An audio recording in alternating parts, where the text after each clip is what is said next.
Don't do this. Joan, hi. Look at Is this a bad time? Carmela. She Always. brought some food. Come on in. This is a pasta fazool. What is this? Rigot pie with pineapples. Oh, ragout pie. Okay. I was in the neighborhood. My mother's foot surgeon is over here, so. Oh, my sister told me that you wanted me to write a letter to Georgetown for, Fielder, is it? Meadow. Oh, sorry. Fielder. But I just can't do it. I think she would be a wonderful addition to the Georgetown campus. Ooh, don't make her say it I'm sure the aloud. admissions officers will see that. Well, I'm not sure that's true. I'm sorry, Carmela, but I can't do it. I don't think you understand. I want you to write that letter. Excuse me? I said I want you to write the letter. Are you threatening me? What threatening? I'm an officer of the court. A lawyer. Don't make me beg here. I've already written my last letter of support for this academic year. I thought you could write a letter to Georgetown, tell them that you've discovered that Georgetown was not that person's first choice, and that, in fact, he was using Georgetown as a backup. I'm not going to tell you what to write. Oh, my God, I left my mother in the car with that foot. Thanks for this. That dancer, that's an out there. I'd like to break my dick off in that ass, huh? Just so you know, Chris spoke to us about we should give you a taste from those safes we put. Jesus fucking Christ, you stupid little shit-eating twat. You ever hear of wiretaps? Look what you did. Because you made me do all the talking. You always do that. We heard from Gia Gator. Your little nephew's ripped up the house and then haven't been back there. I needed the guys to do some work on Janice's mother's house. With all due respect, there's also your boss's mother's house. These guys, they won't shut up about this fucking ramp. You're not wearing the jacket. It's not It's in cold. the car. What, you want back? I gave Tony a jacket. I took off Rocco DeMeo. My sister said the ricotta pie was delicious. She sat right down and wrote a terrific letter to Georgetown. That's wonderful. Thank you so much. Jean, you are a wonderful friend. Mwah. Furio don't play that shit. He look like Duncan MacLeod, the Highlander. The boss money. Oh, the money. Okay, yeah, sure, Fratello. Sure. Get Tony's money. Right here. 10%, right? 7,500. It's all there. Give me $1,000. 1,000 more? Christopher said 10%. $1,000. Can't fucking believe this. You're ripping us off for a Gino. This is bullshit. Yo, did you see my man look at him like, I guess he doing this? Chi se due se sono un cazzo uno con l'altro. What'd you say, though? Yo, what's funny about him saying that is, I assume that if it was like, let's say, Paulie or Silvio, that they would have made that same joke too. Because I was like, oh, they going to talk about why y'all both in your underwear. Like, what are y'all doing? T was right. He set me straight, that shit he said to me. No more distractions. I'm rededicating myself right down the line. I don't know why we always fight. It's my fault. I don't communicate my needs. Liliana, can you get that? Fuck is Carmela doing? Yeah, it's ironic how life works. You know, she goes to Sri Lanka or wherever. I go where I went, and here we are back when we started 20 years ago. Sorry, but my husband is come to get the extra TV set from the basement. You said I could have. Sure, go right ahead. If there is one thing we don't lack around here, it's television sets. Yeah, they always falling over. Liliana, the remote is down there somewhere, too. It's on the shelf. Oh, no! Hello, missus. Oh, no! Stashu, please, enjoy. Oh, no! He took it off the toughest guy in Essex. Holy shit! Richie with Smetty, all right? No! He's not fucking all right. He's seething. Holy shit. Yo. He was really coming by. He dropped off the tripe and tomatoes. Or like two fucking scared rabbits or something. Sean, for Christ's sakes, go up to reality. We are nowhere. Buying fish, punching safes. We're just getting started. Right, like what? We got stockbroker licenses. I went to Pace College. So why you doing this then? Go get another job. Why you bringing up legit shit if you're not working legit? We gotta do something to get ahead in this world. Oh, no. Don't go to Richie, please. Mom, I don't believe it, and don't try to deny it. I told you not to let Liliana into my room. It's my room, and if I want it like that, that's the way I want it. I don't bitch you out about your room. I'm 18 years old. I'm going to be going to college soon. I can take care of myself, so just bug out, okay? Bug out. You can? That's right. You know what? You're right. You are right. You can take care of yourself. Thank you. You're going to be going off all on your own to a wonderful college. What right do I have to interfere? Oh, God. You sneak mother. Look at Meadows' face. She's a skeptic also. Belonged to a friend of hers from school, and it came into my possession because of a debt incurred to me by the kid's father, and this is the way he elected to make payment. I must have known that she'd know that it was his fucking kid Eric's car, and how I got it. She'd freak out. Then why'd you give it to her? I don't know. For all these years, I've been shielding her and protecting her from certain truths. So now what? I want to rub her nose in it? Well, this kid's father. Like, I talked about, but I didn't go that far. But he's also a respected businessman in the community and everything that goes along with that. One of your happy wanderers. So it becomes my fault that he lost his kid's car? I mean, I gotta look out for him because he's a sick bastard? Meadows going away to college next year. Yeah, that's why she needs the car. Leaving the nest. Not those fucking ducks again. Maybe you were preparing her for reality, teaching her to fly. Ah. I give my little daughter a car to rub her face in shit. And you're telling me I did something noble? Yo, Christopher, what's up? Hey, what's up, man? Get that motherfucker! What the? Seatbelt! Fucking seatbelt! Let it blow on these bitches!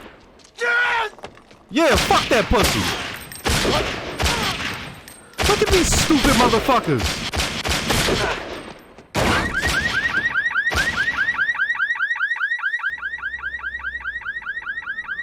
You have got to be fucking shitting me. You know what happened to Christopher Moltisanti? Yeah, somebody blew him up. Yeah, it was us, me and Sean. What the fuck are you doing here? Right. We did it for you as a favor. The fuck are you talking about? Because you don't like him. So what? He hit your niece. Jesus, are you fucking crazy? That's all I need now for that two-faced ungrateful fuck to think I had any part of this. You gotta help me, man. I'll help you. I'll fucking help you! Who told you to do that? Get out of here, you dumb fuck! I cannot believe that's what they took it to. I just thought, hey, they're going to go with Richie. You stupid. This stupid motherfucker. I had everything wrapped up that I was going to talk about. And now. How could this happen? First, let me start by saying don't forget to like, comment, and subscribe. If you are subscribed, make sure to hit the notification bell. Shout out to all the new viewers. Shout out to all the subscribers. And I started a Patreon with full-length early reactions to things like this. If you'd like to, check it out. So I had everything wrapped up that I wanted to talk about in the episode. And I'm looking down at the timer. Remember, usually I don't pay attention to the timing of the show. But for whatever reason, every once in a while, the time will sort of catch me. And on this one, I saw it was 42 minutes. So I looked down at my timer and I saw 39 when he's talking to Dr. Melfi. So I'm like, oh, it's about to end. So I'm not thinking nothing of it. I'm wrapping up how I'm going to talk. As y'all know, I do my reviews directly after. And I'm like, yo, I'm going to talk about the hierarchy because I've found something interesting about that. Then what he spoke about with Dr. Melfi and also what happened with Carmela, what happened with Richie. And then Babalagua and this motherfucker, like what took place with them two fucking idiots. We're still going to talk about the hierarchy, okay? So there's a coach named Brian Kelly. He coaches college football, right? And he just left to go to another school. And the way he did it, people didn't like it. So people started bringing up things from his past to show, yeah, he's truly a scumbag. Look at this, right? One of the things they brought up was there's some coaches, respected coaches now, right? Like coordinators, which is one level under a head coach in football, right? And they talked about how one day when they worked for him and they were just graduate assistants. What a graduate assistant is, you graduate from college, you were a player usually, and you're basically an intern for the coach, okay? So they're interns, and they're told hey, come over. They come over. They're thinking, yo, this is good. We get to be with the big man. It was a get together. So they're thinking we're coming to be a part of the get together. They made them park everybody's cars and take out the trash and basically serve everyone who was there at the party. And a lot of the responses in the comment section when people read this were, most of the people were outraged. Like, this is stupid. Especially younger people. They're like, what? That's fucking bullshit. Older people said, you have to pay your dues. Get over it. What fuck are y'all complaining about? The younger people responded, and this happened multiple times. The younger people responded and said, it's not our fault that you were stupid enough to let people use you at your job like a dumb bitch. Now, that's one thing, right? It's the real world. It's college sports. But in things like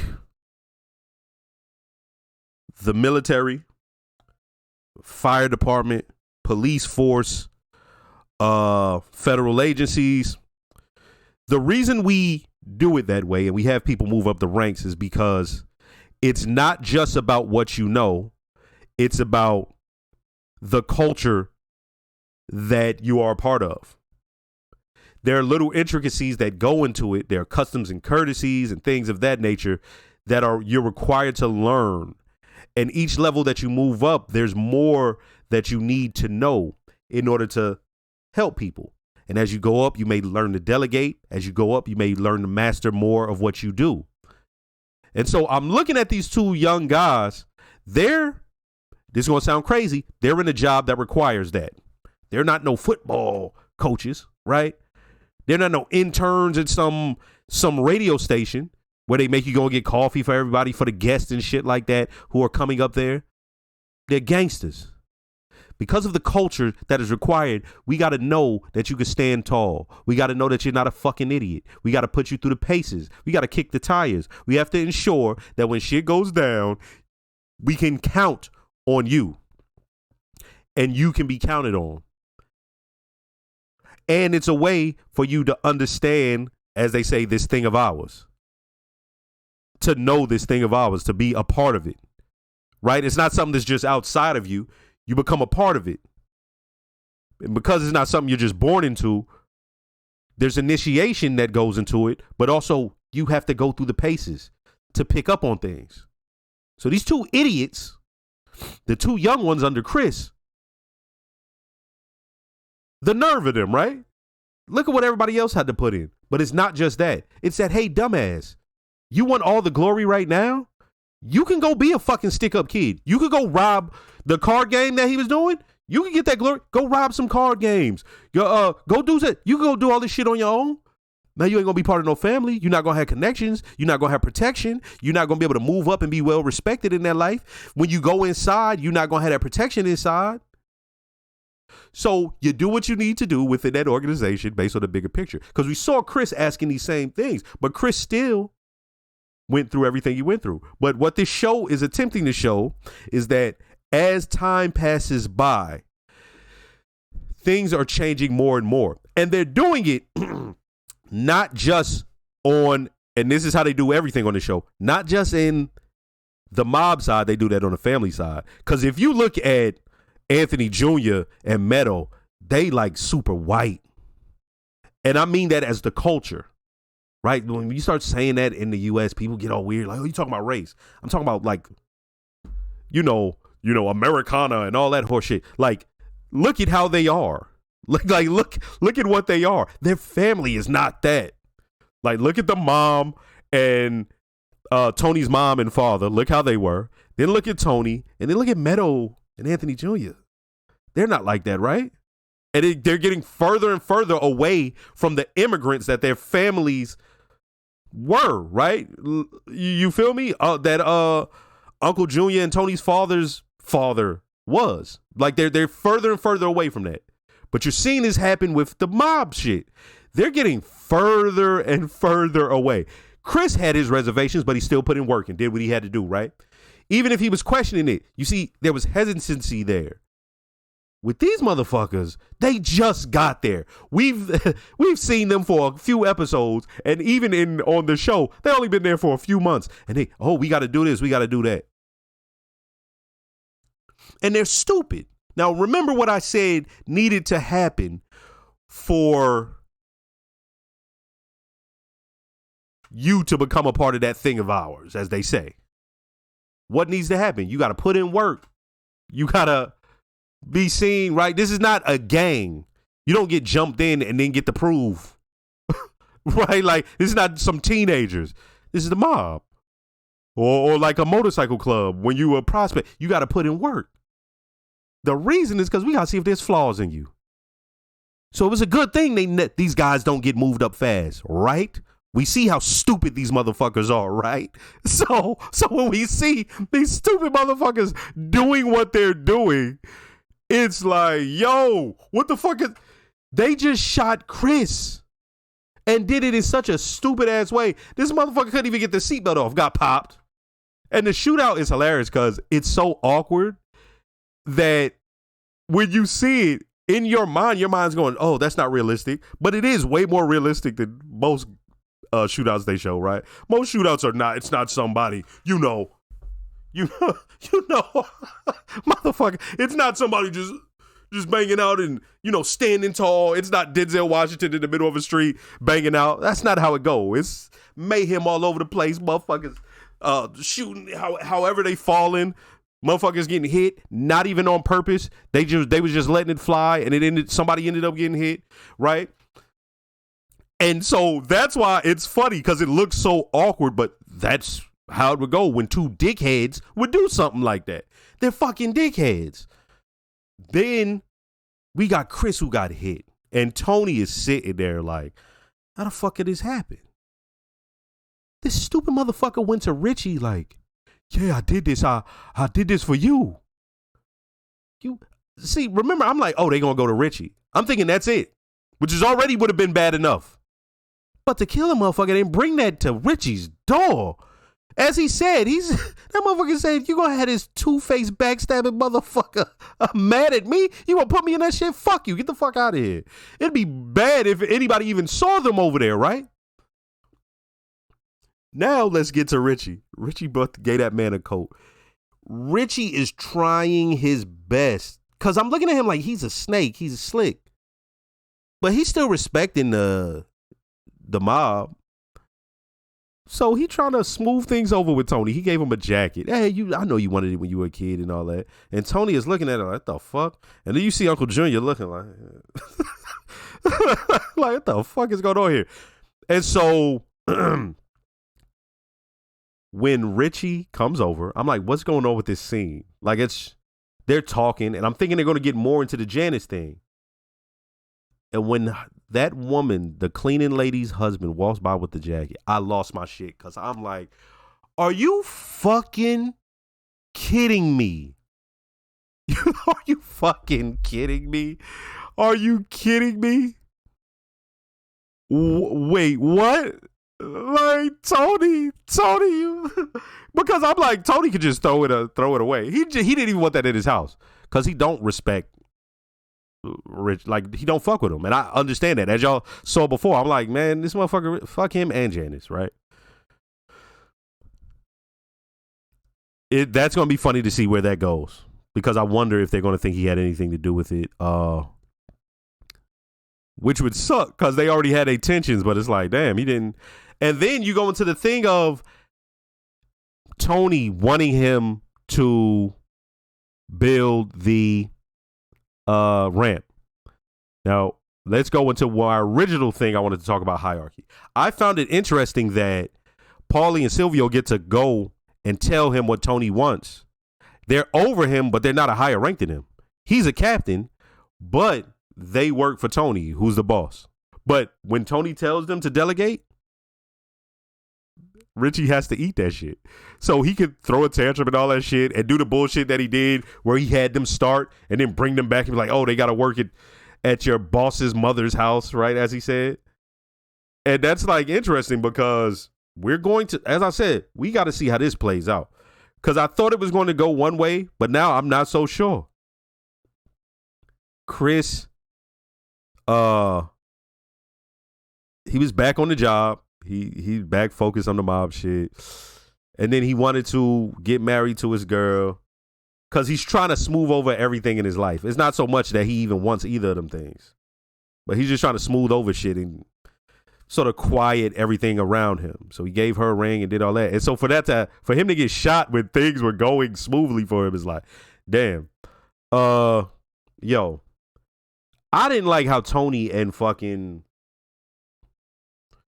Carmela was treating Meadow about the college, Berkeley. As I said, my kid, he can go wherever he fucking want. He want to go to college in South Africa.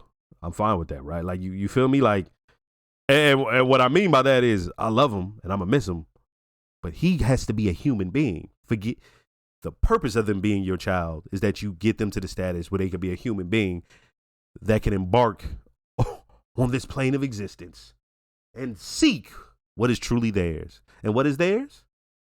They don't yet know. It is for them to discover.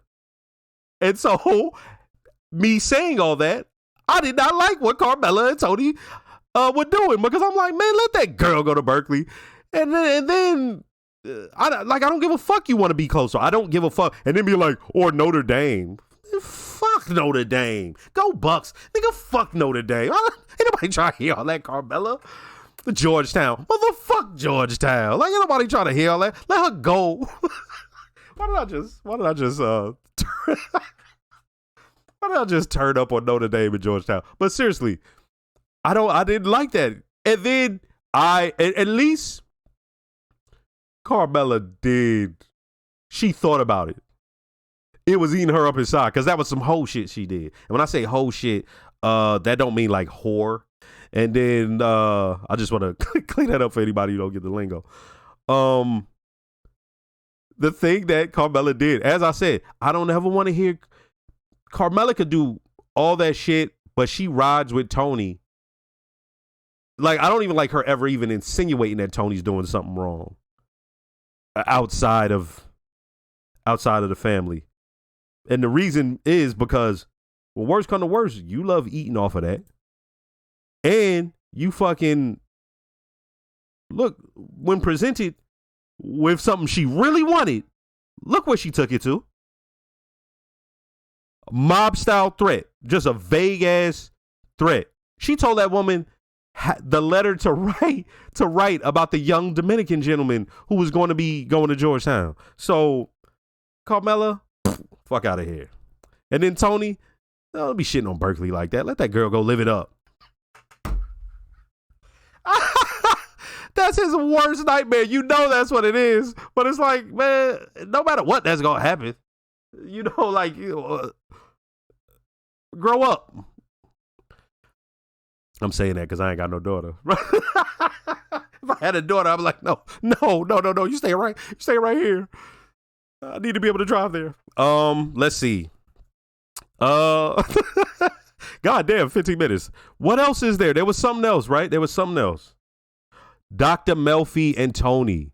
That was a dope thing that he talked about. Because he was wondering, he's like, I tried this her whole life, keeping this away from her. And then he just rubbed her nose in it. And I brought that up. The fact that, he gave her a car that she had driven in. What the fuck?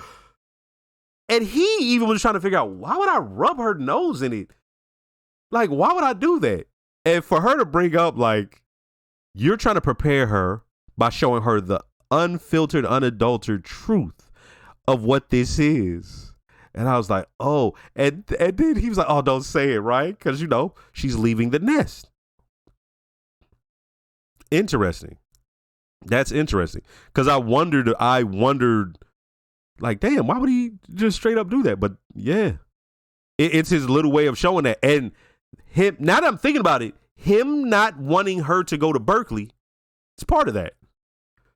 At the same chance as he's like rubbing her face in that mob life by giving her the car, he don't want her to experience life because of what it can be. Right? Like that's one of those things where the type of work he's in, like, think about that. Think about how Meadow saw her friend's father from the last episode. But look who he really was. He was a gambling addict. He did all that. Like, shit's crazy, man. Hey, it's a good one. next episode.